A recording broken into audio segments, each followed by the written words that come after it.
Et pour l'instant, Traoré il est toujours dans les mains du staff médical. Pareil, Diallo. Tous les deux ils vont commencer que la semaine prochaine de réintégrer le premier groupe. Endoram, il est avec eux, peut-être un petit peu plus tard. Mais ça, c'est pas un secret que toujours l'atmosphère, c'est plus facile, c'est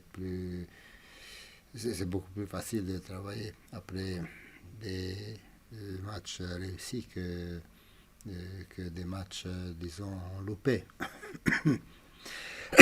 Donc, c'est vrai que on n'a pas crié victoire, mais c'est bien, il y a peu de joueurs qui ont vraiment l'expérience première division chez nous. Il y en a pas mal qui cherchent encore le contact avec le football professionnel et en plus de ça, d'avoir la lourdeur de laquelle on vient de parler, c'est vraiment pesant pour eux.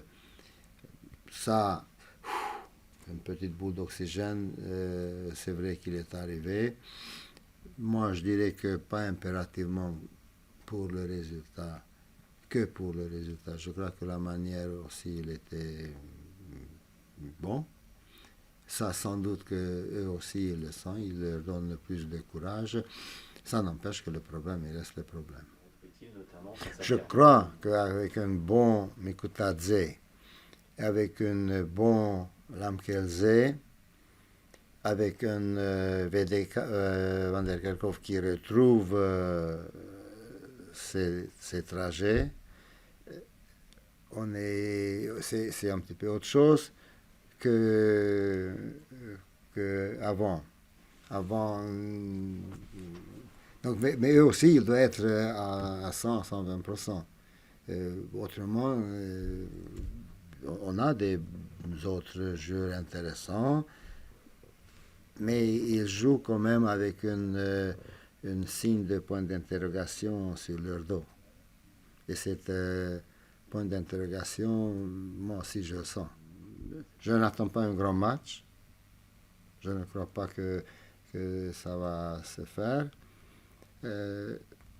J'attends un match dans lequel l'adversaire, il nous a montré en coupe, n'est-ce pas, qu'il est largement capable de te mettre en difficulté.